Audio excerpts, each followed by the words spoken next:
If we meet someone, we often know more about their achievements and their very impressive titles. But we hardly know anything about the person behind all those titles and all those achievements.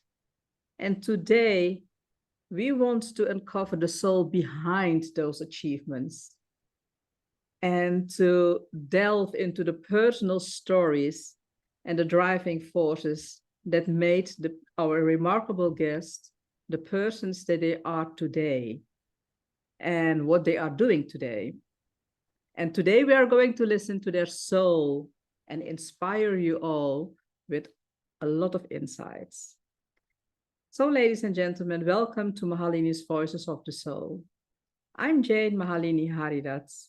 I'm a multi-dimensional medium, a teacher, healer of sacred sexuality and soul embodiment. I'm the writer of the book, Make Peace with Your Origin. And in Mahalini's Voices of the Soul, we aim to delve into the heart and soul of our remarkable guests from all over the world. And I'm always excited to do it, to meet them and to meet their soul. And today we are thrilled and privileged to have Cesar R. Espino. So I'm very curious to know the second name, the R. Cesar R. Espino from LA with us as we explore his journey beyond all the impressive things he is doing, his achievements. So, and after migrating from Mexico, Cesar, to the US, right?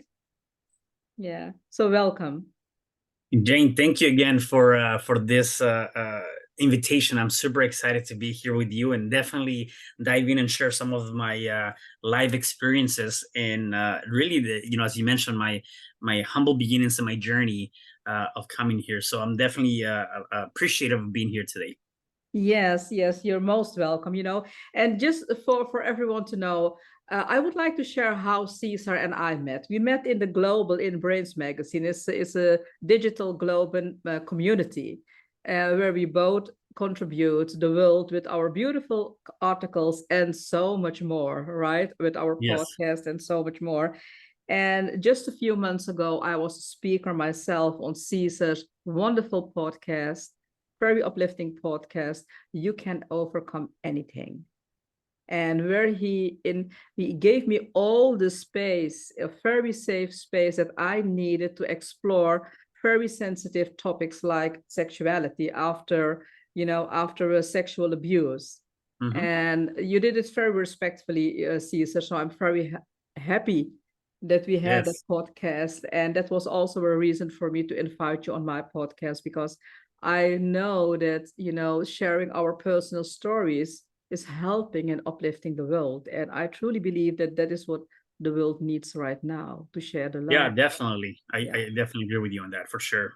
Yeah. So I'm very curious. Mm-hmm. I did a little bit of research. And do you by chance, or maybe I'm surprising you with this question, but do you by chance know what your name Espino means? You know what? Yeah, you definitely are surprising with that question. I'm not sure, to be honest with you. At one point, I was trying to kind of like, go back and see, okay, where does that come from? Where does that derive? Is it from Spain? Or, like, obviously, as many will say and think, Mexico was conquered by Spain. So I'm thinking, well, I might have some Spaniard in my blood, and maybe that the name comes from there. So anyways, I never got nowhere with that. I didn't research enough to find out exactly where that comes from. You know that the word Espino means, in English, it means hawthorn. That's the Mayflower. Yeah. And I'm going to share because I read more about it, and it's so beautiful, and it's so beautiful. It's so beautifully connected to the work you're doing, because I truly believe that every name has its own special symbol, has its own special meaning. Right. And I'm just going to read it, what I found out. The name hawthorn was originally applied to the species native to Northern Europe, and also Asia and North Africa. And I discovered also it was being used. It is still being used, because in the Dutch word for hawthorn is meidoorn. And it is a herb is a healing herb that is being used to treat many diseases like heart diseases, high blood pressure, diabetes, and also to calm the body, mind, spirit from anxiety and stress. These are just a few examples. If you read more about it, this is a long list, of all Wow. the of possibilities. So you have an important name, Cesar. Yeah. Yeah, and you know it's interesting. You're the second person that I've heard say this, and that's names do matter, right? And there's Yeah. always a meaning attached to that. And sometimes the names that we have do resemble more or less what you're doing in your life. And sometimes you find that there's a disalignment between your name and what you're actually providing into the world. So you got to be able to figure out how to make that work. And I seen it where I mean, people had names that didn't really have a powerful meaning, yet their soul, their purpose was more powerful. That they say, you know what? After learning this, I'm going to change my name to something that actually represents the things that I'm doing. Because again, that's what I'm trying to portray versus whatever the name might mean, right? Yeah, it is wonderful. It is, and my name Mahalini is it is a Mm-hmm. spiritual name that's being given, and it Mm. was being. I think in 2019, I was during a healing. I was getting a healing session myself, and then a spirit started to talk with me, and then they told me, now today we are going to give you your name, and that's Mahalini, and they said Mahalini means the greatest self. So Mm. the power of Mahalini is that I'm helping people to discover their own greatness inside. The I love that. greatest within. It's beautiful, right? Yeah, It it is is. beautiful. It's beautiful. Yeah. So yeah, I know. I thought, this will be, I think that this will be a surprise for him. Yeah, yeah, definitely. Yeah. And let me share now a short bio about you, Cesar, just to introduce people into your world. So Caesar R, and what is the R?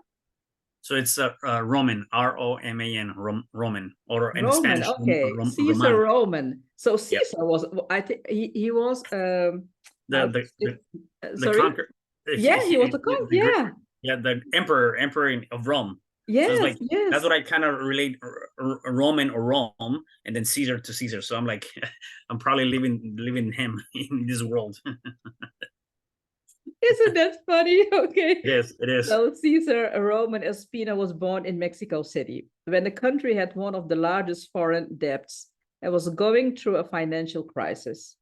Not only was he born into a poor family, but he was also born to just one parent, his mom, and never met his biological father.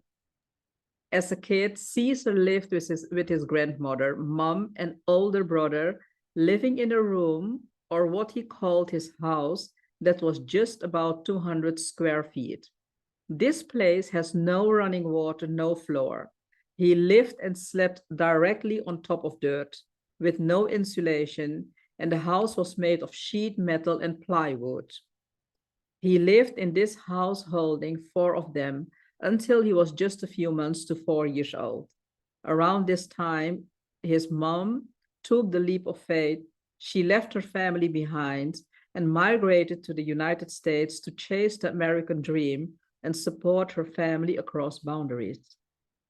This became a pivotal moment in Caesar's life as this forced him to start working at the early age at 4 just to survive and put some food on the table. Throughout his life journey, he has overcome many different obstacles. Today, Cesar Roman Espino's passion is to empower, educate, and inspire many through his experiences and life lessons. Cesar holds a master's in business administration, boasts extensive experience with global corporations, and authored You Can Overcome Anything, Even When the World Says No. He co-authored Dare to Be Authentic.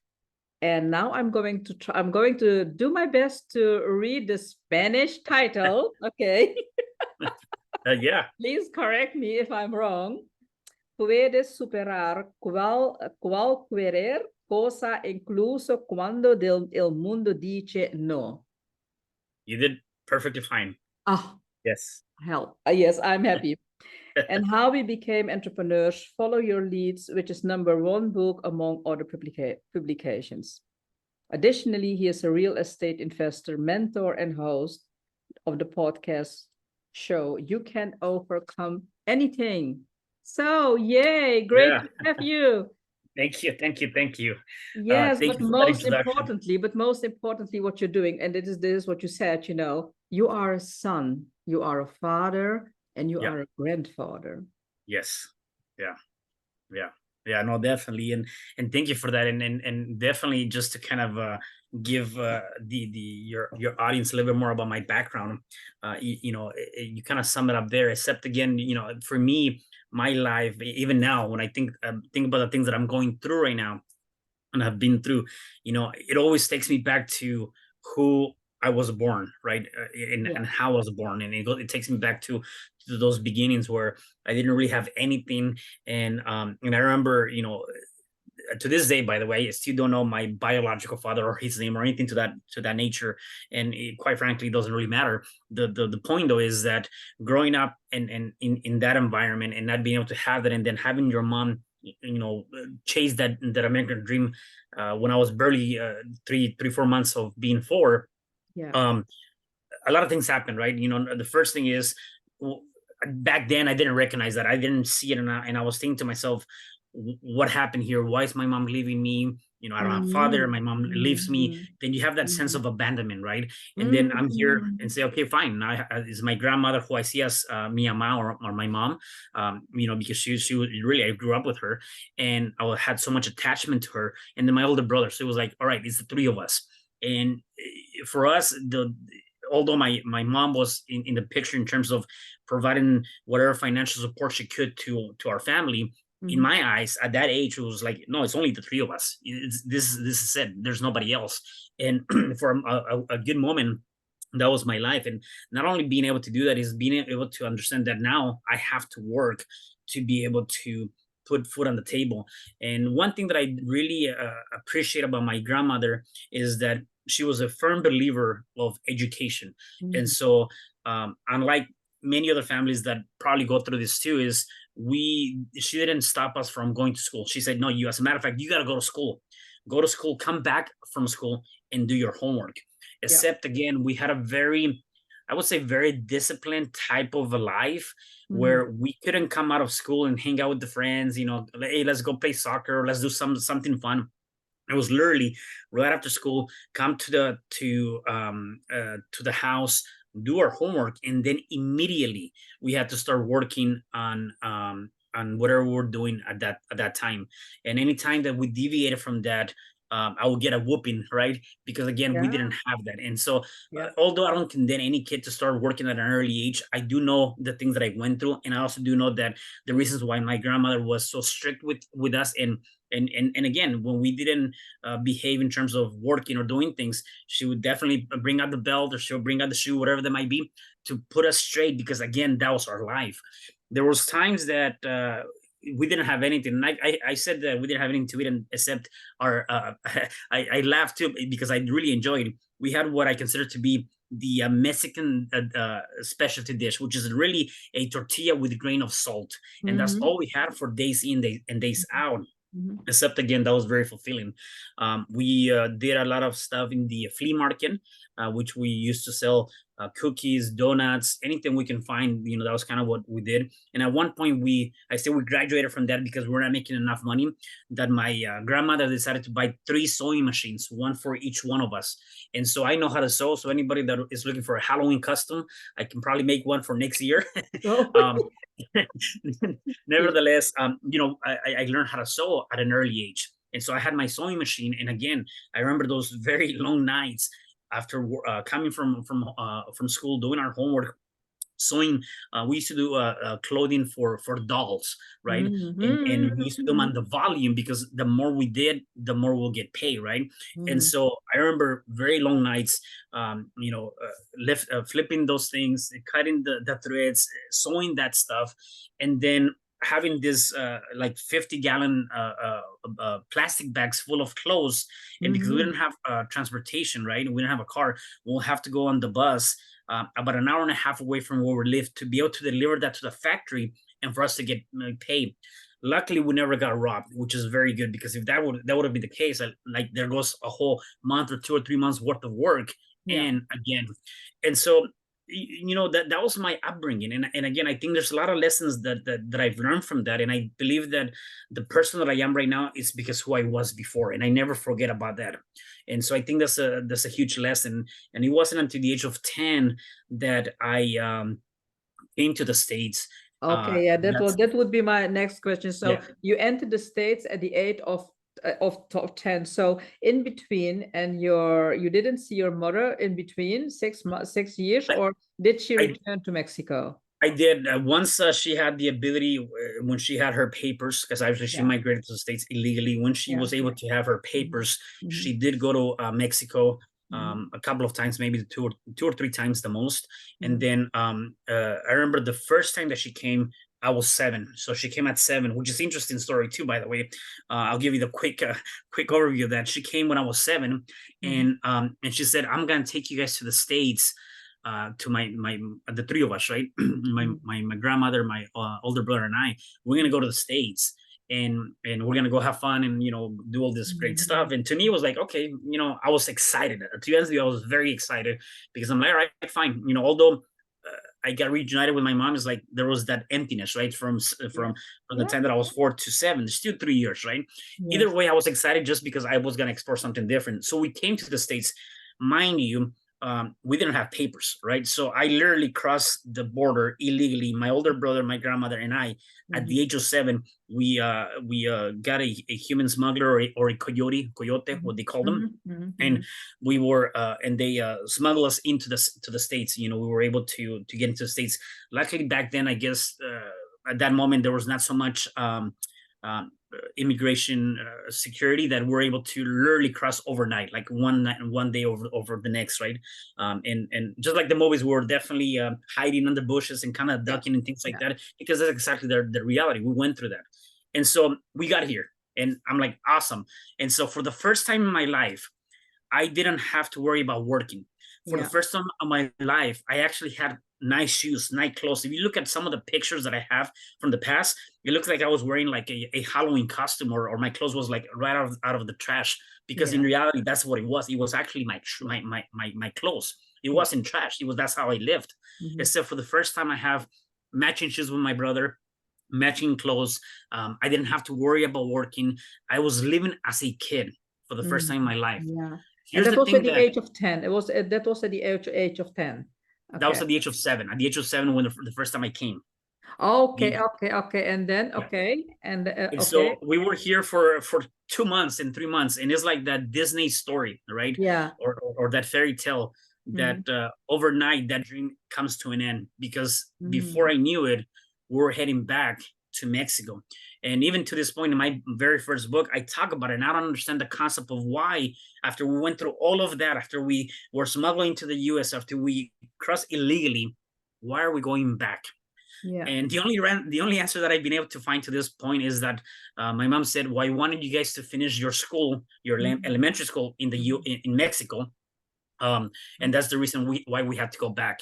And so I went back to reality. I went back to work, and I went back to not having anything. I went back to like, all right, it was just a dream, because exactly that's what it was. And so that happened at the age of 7, and then for the next 2 years, I was in Mexico. My mom finally comes back at the age of 10 and said, "We're going to the U.S." But this time I wasn't too excited, because I already knew what happened the first time. yes. And we went and we came back, and I said, "Well, yeah, I'm excited. At the same time, I don't believe it. I don't know if this is Yeah. actually going to be true." Mhm, Well, definitely it was. We came. This time was a little bit harder.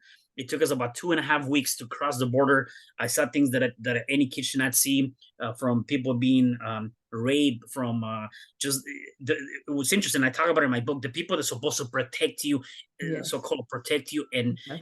transfer you or smuggle you to the States, are the same people that are harming you, or raping, or doing all these things, or not even giving you food to survive. We were for almost about a week, 7 days. We were in this enclosed room, because we couldn't go out, because there was a heavy immigration. Except they were not, again, feeding us, and people were being raped. It was really bad. And so, anyways, after 2.5 weeks, we finally crossed the border. and that's when I came here, and so that's a whole new story, and a lot of lessons that were learned there. And so that's when I migrated to the States at the age of 10, illegally, for the second time.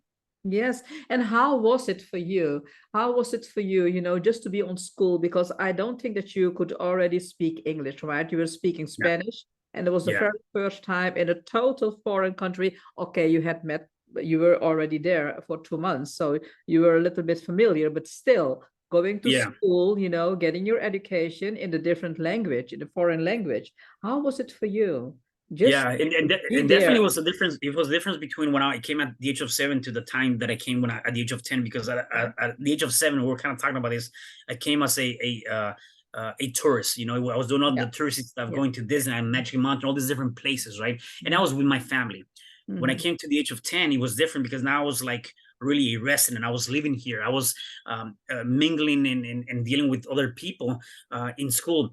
And so there was a lot of lessons that came out of that. Number one, it was very challenging to be in a school for the first time in my life, at least. I would say that I was part of a group of ethnicities. There were so many different ethnicities, all the different kinds of people from all over the world. Where in Mexico, all you have is Mexicans, right? Mhm. Here, it was all different kinds of people, and not being able to understand the language. So there was definitely a lot of bullying in that sense, to an Mhm. extent, just because I Mhm. couldn't communicate. The one thing is that I was a fighter, and I would never stand down, and I got into a lot of fights. I would fight Yeah. a lot in elementary just because I wanted to defend myself. Nevertheless, there was people that were trying to bully me because of that, and I didn't let them, for sure. And then the other thing too is just I felt out of place. I felt I didn't Mhm. belong. I Mhm. feel like this was not my life. As a Mhm. matter of fact, not only that, I also felt that my mom and who I see as my dad now, who's my stepdad, the person that my mom married, I didn't recognize him. It was like, this is not me. My family is my grandmother and my older brother. Yeah. And after being here for a couple of months or a year, my grandmother decided to go back to Mexico, and to me, I felt that sense of abandonment again. Okay, my mom Oh, left yeah, me at yeah, the yeah, age of yeah, 4. yeah, Now yeah, my yeah. grandma, who I see as my mom, is leaving me. I feel like out of place. The only person that I had at that moment was my older brother, who I grew up with. Mhm. And one of the things that happened then, during that time, is I remember one time my stepdad, my dad, he went to give me a haircut and all that, and I was arguing with him. I just didn't feel content. I was out of place.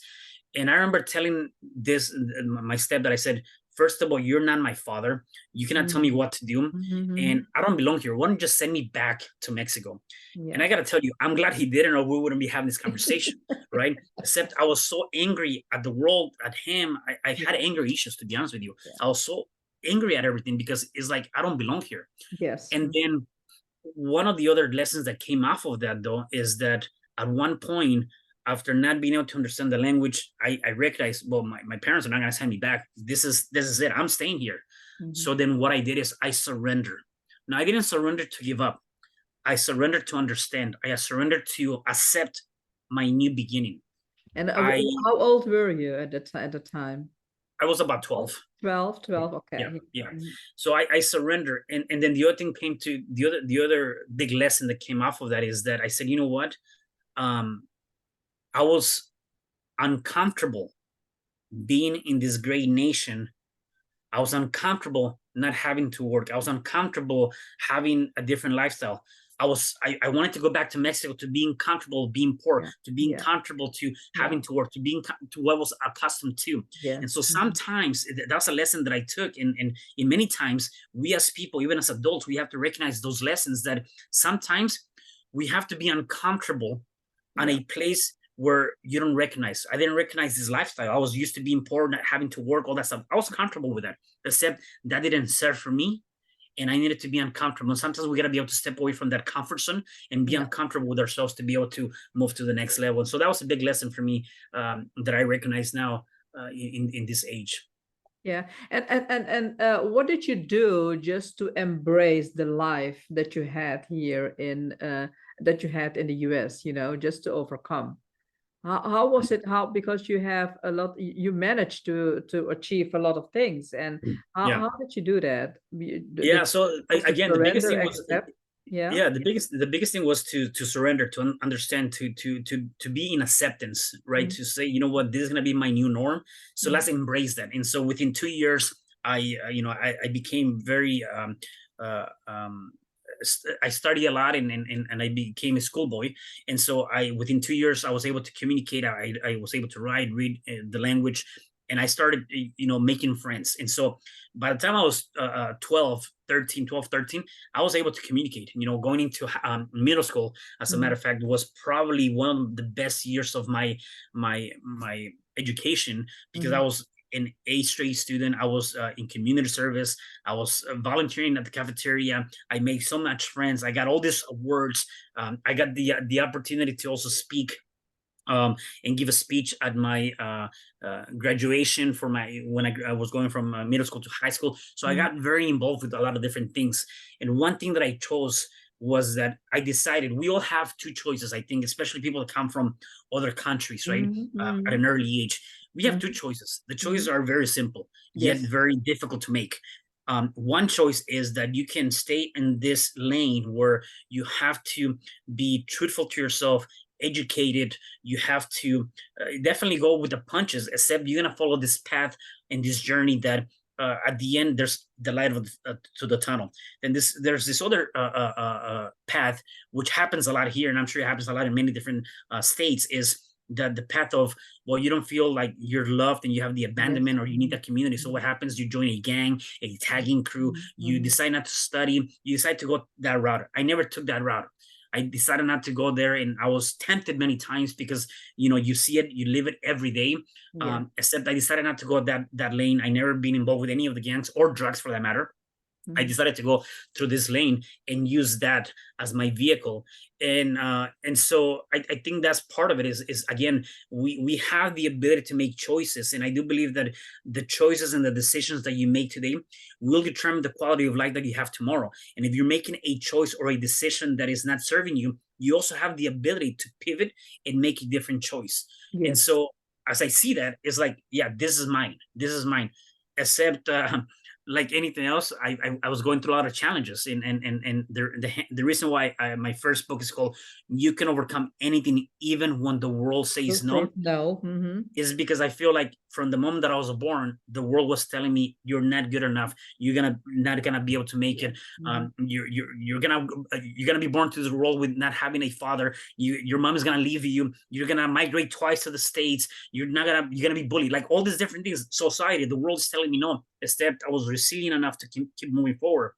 And then right before I went to high school, um, the unexpected happened. Okay, for me at Mhm. the age of 15, I was dating this girl, okay, Mhm. and I got her pregnant, okay. Mhm. And so Mhm. I'm thinking to myself, what's going on? Again, here's another sign where the world might be saying no, right? Like, oh, now you're a failure, because that's what people were telling me. It's like, you're not gonna ever do anything. You're Mhm. having a kid at an early age. Mhm. Like, let's say you're ruining your life, right? Mhm. I was saying to myself, like, I've been in the States just 5 years, right? Mhm. 15 and a half. That's when Mhm. she got pregnant. I've been in the States only 5 years, and I'm a kid who's about to have a kid. Mhm. Mhm. How do you deal with that, right? And Mhm. so my daughter was born when I was 16, Mhm. and and I gotta tell you one thing that I remember telling my daughter's mom at that moment is, I said, I promise you that our daughter is not gonna have to worry or work as hard as I did as a kid. My Mhm. promise to you is I'm going to take care of you, and I'm going to take care of my daughter. Mhm. And at least I did that promise. I've been taking care of my daughter since, and I make sure that my daughter had the lifestyle, a different lifestyle, that she didn't have to worry about working at an early age, that she didn't have to worry about not having certain things. And so I made that, instead of breaking me, I made that my mission to keep me going and moving forward in life, which I did. And I also was I had a lot of AP classes in high school. I was very educated. I was working very hard. I Mhm. would get up around 6 o'clock, take an hour bus to go to school, go Mhm. be at school from 7:30 to about 2:30, take another hour bus to go to work, Mhm. and then work from like 3 o'clock to about 11:30. Take an hour bus to come home, do my homework, and do that again. And I did it over and over and over and over again, and it was challenging. It is challenging, but just when I hear you talking, I get that image again of you sleeping on the dirt. So what is so beautiful by sleeping on the dirt, Caesar? You just left the dirt, you grew through the dirt, Mm, right? You just transformed the yep. dirt with all the painful stuff, all the life lessons, and you became Caesar. You became the conqueror. Yeah. Right? Yeah. That is Yeah. that is so. So if we look at all those symbols, all those beautiful symbols in your life, and all the life lessons, and what do you think that would have happened when the world said yes, and that you had been born in a different surrounding? If you just reverse it, what would have happened? Yeah, that's interesting. I never really thought about that. And I think the reason why I never thought about that is because I do believe that um, we are who we are because of our past, right? Yes. And another thing to that is a lot of people tend to live in the past, and I'm not saying that's a negative thing. What I'm saying is, uh, we here's my best relationship advice. My best relationship advice is make sure that you don't cheat on your future with your past. Okay, and what I Yes. mean by Mhm, that is mhm, that mhm. our past should be uh, merely an educational experience. We have to be able to extract those lessons from the past and utilize them to serve us now in the present for our future, as opposed to living in the past and always thinking about the past and forgetting about today or tomorrow. And so I believe that would my life had been different for sure if I would have been born into a wealthy family and maybe had a father figure and maybe had all these different things. Yeah, I think it would have been different. Yet I don't think I would have changed it because I really believe that we all come here for a reason, and we got to be able to understand what that reason is. And while a lot of people do not get the chance to really explore that and or really dived into that, the people that do can make bigger and greater breakthroughs. And that's where I think I am. That I think that's my journey.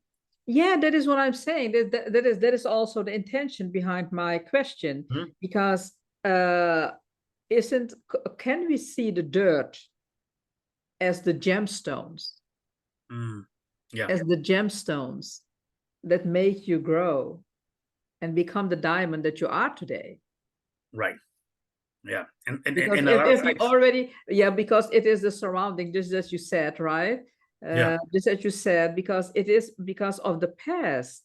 And can you also say, because I truly believe that we are choosing our whole script, the Yes. parents that Yeah. I truly believe that's the soul journey, Yeah. that I chose the family, coming from a family of 12 siblings, Yep. abuse, all these kind of things, finance, but yet parents who stayed married for 62 years. And the moment that my mother died, my father couldn't live anymore. And in 25 days, he was dead too, although Yeah. they were fighting. So the bond of love, the soul Mhm. bond is still there, right?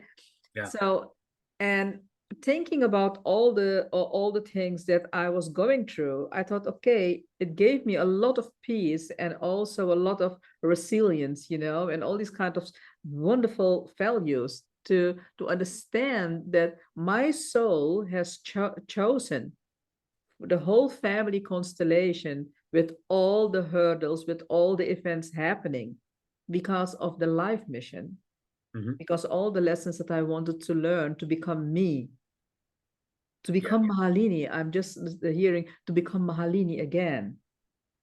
And that is, I find it, this is a similarity that I discover in your life story.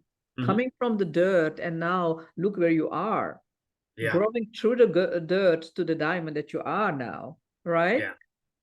Do you agree Right. with me? Do you agree with me? 100%, 100%. And going back to that, if you're I see it too, like even again with I have a younger brother, right? And Mhm. he was born here in the States, and while my family is not wealthy, we were born in two different environments, right? If you want Mhm. to put it that Mhm. way. And Mhm. and and I was born in Mexico, he was born in the States, and I can see the difference between kind of going back to that. Like if I'm looking at the dirt and looking at that surface, Yeah, yeah. the way I see it and I know that there's diamonds in there. I gotta dig it. The way he might see it is like, no, I'm okay. Yeah. I'm in the States. I'm good. It's a different dynamics. And so Yes. while people might be born in a different circumstances, right? Sometimes because they're born in that circumstances, they cannot see what somebody else can see. Again, even in that idea of, you know, the diamonds are underneath. You gotta scrape them, you gotta look for them, you gotta search them, and they're there. Except Yes. because you were born in this environment, sometimes you don't see that. And that's not everybody. Of course, there's people that are born in this and they really dig in, except the majority of us are not. And I see it with my brother, I see it with a lot of people that I've met that were born here, or were probably a bit more privileged, if you want to put it Mhm. that way, versus the way I was. Except there's the difference, right? And so I do believe that that there's a divine aspect there, and we got to be able to find that. And we, again, it goes back, going back to what I said, the decisions we make is Yeah. we're right in our script, right? And so while, yeah, we might be guided by God or the universe or a bigger power, whatever people believe in, that's fine. Mhm. You're utilizing that to guide you. At the end of the day, is you walking through Yes. that, Yeah. is you making that decision, is you taking Yes. those steps. Yeah. And I've made so It many is. of those. Sorry, it is the decision of the soul when you are aligned, right? When you're Yes, aligned with a higher source or with life, and when you're connected with your heart, and not only living from the mental state of mind, only the mental right, part, then it's if it's all aligned, then even when the life is tough, just to accept it as tough, but don't remain the victim, but become right. the conqueror. Yeah, And yeah, just to, just to overcome it and see all the gems.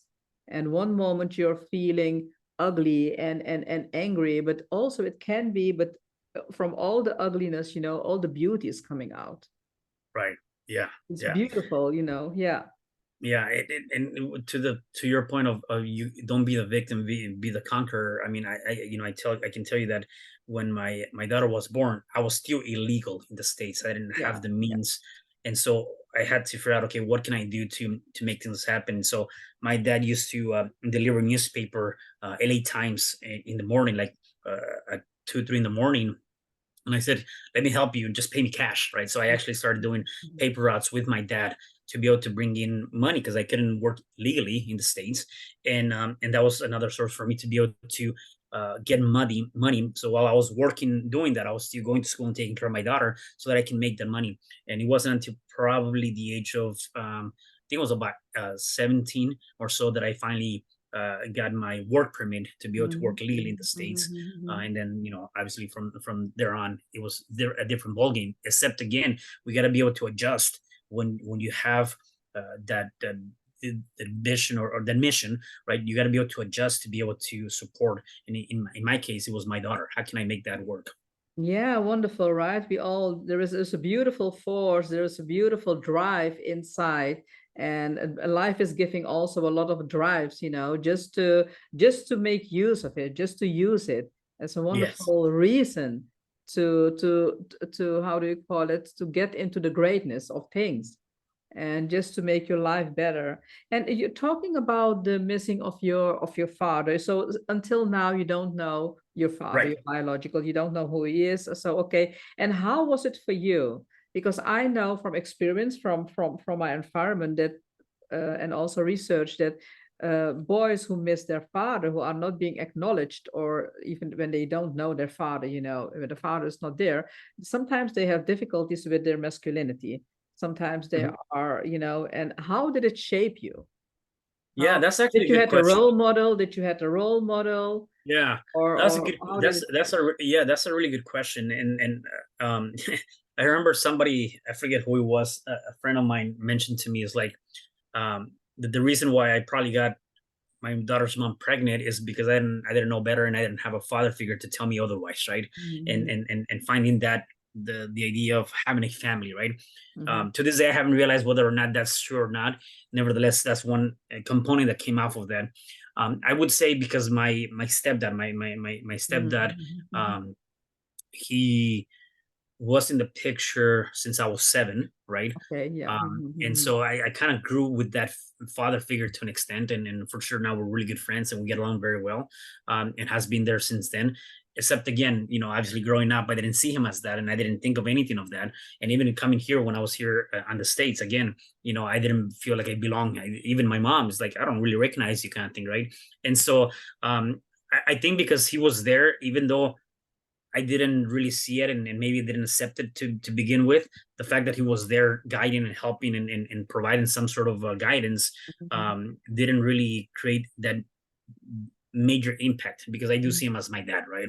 And Mhm. so I think that was good. Now, if there would have been that missing element where I grew up, to my teens, or even to the point where I had my daughter without a father, I think that would have definitely done a lot of different things. The second thing too is I've always been back then, I'm not anymore. I really have worked a lot on myself.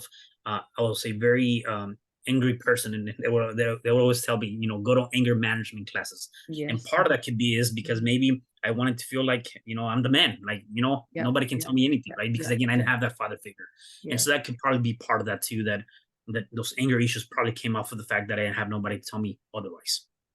Yeah, I can imagine. I can imagine. Yeah, and because not feeling wanted, not belong, the feeling of belonging somewhere, not in with the mother, not the it gives a lot of unsafe feelings Hmm. and Right. safety. So Yeah. yeah. So if you're coming from that background, that amazing, powerful background, because Yeah. that's the way I look at it. So Thank you. Yeah. how do you use it now to elevate the world? Yeah, so it wasn't until my late 30s that I decided to kind of take a shift in my life, right? Um, After finishing high school, graduating, going to college, I landed pretty good jobs. I always been about going out and getting a bigger result, right? And while I have a lot of different ups and downs during that career in my personal life and my professional life, from Mhm. losing jobs to ending relationship with my daughter's mom, to like a lot Mhm. of different things that happen in between. Mhm. um, it wasn't to my late 30s that I said, you know what, I think I'm here for a different purpose, Mhm. and and I need to go out and find that purpose. So I started getting involved with kind of like self-development type of Mhm. events, kind of working on myself. I ended up going in, and because I was going through a lot of challenges myself, and I called it my dark ages, not because I was doing drugs. I was just really not happy. I was overweight. I ended up losing myself. I ended up really losing myself to myself by eating whatever, being overweight, working long hours. I ended up losing a 10-year relationship because of other faults of my own, and so I was going through these dark ages, and I decided to join a couple of uh, self-development events. And Mhm. then I said, okay, I need to continue to work on myself, a lot of the different things. And so I started studying NLP, neuro linguistic programming, Mhm. Mhm. and Mhm. I got certified. Well, I'm certified as that, and I did it more so for me, not to really coach people, which I ended Mhm. up coaching people, and Mhm. I stopped because it wasn't for me. Nevertheless, I went through that to learn more about myself, and that's where a lot of the things came into fruition. And as you know, whatever you go through in the first 7 years of your life, if you Mhm. don't work on those things, they're gonna show up. And I didn't believe them until I actually went through it myself, because there was things that were coming up in my 30s that I'm like, where's this coming from? And until I started studying NLP and went back to my childhood and the Yes. abandonment Mhm. and all these Mhm. things that I went through, I'm, Mhm. I'm like, okay, now I get it. I know where that came from. And so, um, long story short, I started working on myself. I get through the NLP to self development. And once I found myself in a different place, I said, you know what? I, I'm here for a different reason. I gotta do uh, other things, and that's when I came up with my very first book. And that's actually another lesson by itself, when I did my very first book, where I think a lot of people might be facing. And for me, it was the negative talk, the Yeah. let Mhm. me talk myself out of it. Like, I Mhm. literally was so excited on getting my book, and then I would like, I had this moment with myself, and I said, and I literally was talking to myself like, Caesar, like, who are you kidding? You're not a writer. Who's gonna want to buy your book? No one's Mhm. gonna want to read it. Why even bother? Like, I literally was having this conversation with myself. Yeah. I'm like, yeah, you're right. I'm not any of that. Like, why would I even bother doing this? Like, Mhm. Mhm. for what? And Yeah. so I talked myself out of doing that. And the question here is, where else does that show up in our lives that we want to do something, and because we have the fear of the unknown or the disbelief of something, that we talk ourselves out of doing something. It Yes. wasn't until probably a month or two later where I went to another self-development event, and I poured a lot of great information into my mind. I saw something there. I had been to this event many times, and I saw something this time that I didn't see last time. It's like when you see a good movie and you go back again, and you like that movie, you go back again, and you see something different you didn't see the first time. It was the same thing. I saw something, and here's the lesson on this, I think, is I said, you know what? So what if nobody buys my book? Yeah. So what if I don't sell anything? Yes. Yeah. What I did then, I said, let me look at it from a different perspective, with a different lens, with a different point of view. Yes. What if I do it for my self-accomplishment? I do it for me because I want this for me. It's not about anybody else, it's about me. What if I do this so that when the day that I die, my daughter can have something that she can remember me by? Yeah. It What is. if I It do is. this because somebody can get impacted by that? Yeah, this is so beautiful that you're pronouncing this, because this is something that I also share too, and that I discovered is that we are not here for everybody else. We are Mhm. here to. That is what I truly believe and discovered. We are only here to have our own Mhm. experiences, and by our own experiences, we are learning from each other. We are learning from each other. So it's so beautiful just to know, what if I only do it for my own experience, only for Mhm. myself, and enjoying it the most. Yeah. And then, the moment that when you're enjoying it at the most, I recognize myself in your story. When you're enjoying it at the most, then people, you just attract without doing anything for it, Yeah. Yeah. without Yeah. Yeah. making any effort. It is just becoming, the energy is flowing, and people just want to buy it and to want to Right. know more about you. Hey, Cesar, what are you most passionate about in life? At this point, I would say I really enjoy helping people and seeing people succeed, right? And I Mhm. do a lot of that. I do a lot of events.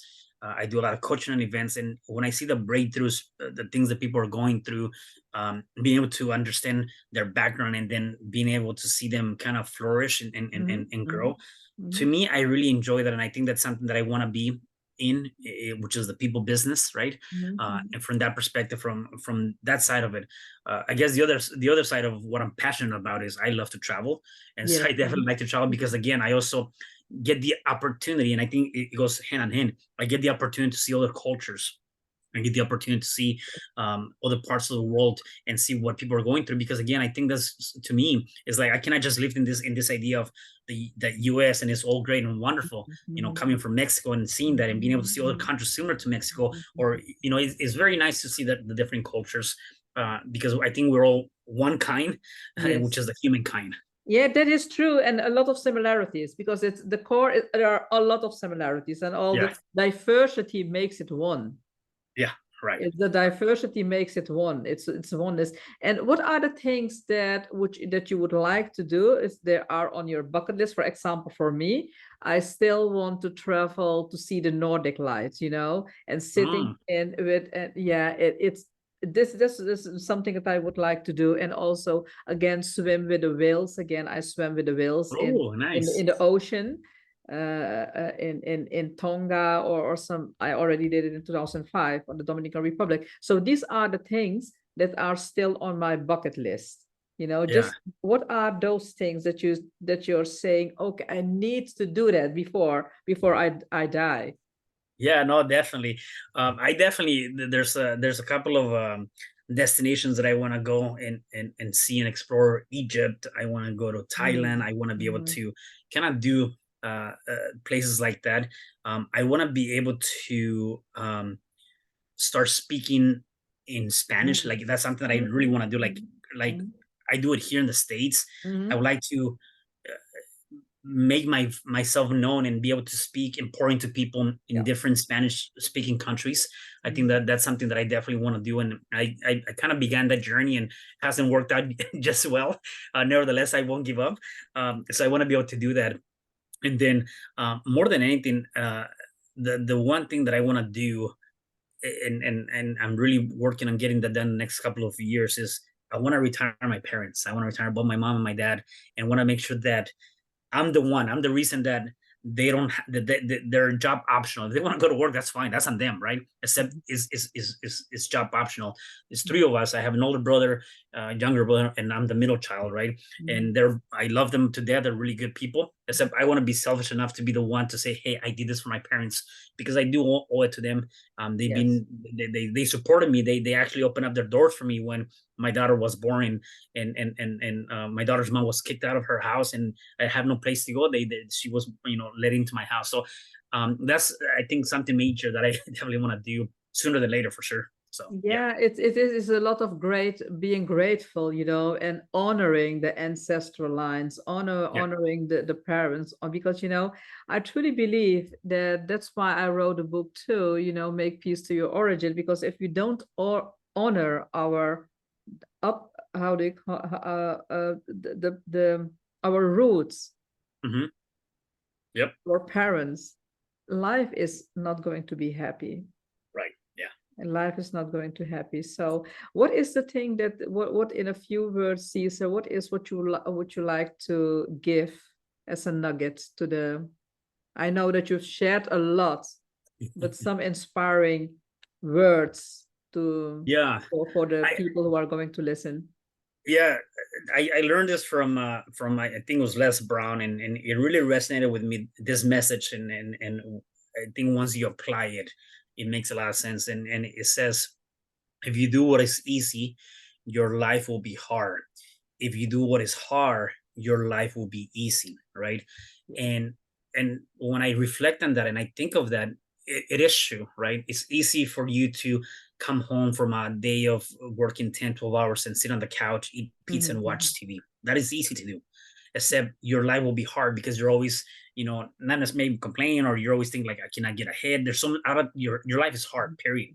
mhm, Except if you do what is hard, which is, what, I'm in the same scenario. I know I'm tired. I'm gonna come and work on my business, on my vision, on my strategy, on mhm, giving a better life. I'm gonna just push through. Before you know it, you're gonna have a better. You're gonna live that job probably, and or you're gonna have other ideas, and your life is gonna be easier, right? yeah. And it's the same thing, whether it's in health, in business, in relationships, in many different aspects. And so that's something that I've listened to, and I say, what, that makes a lot of sense when you really look deep down into that.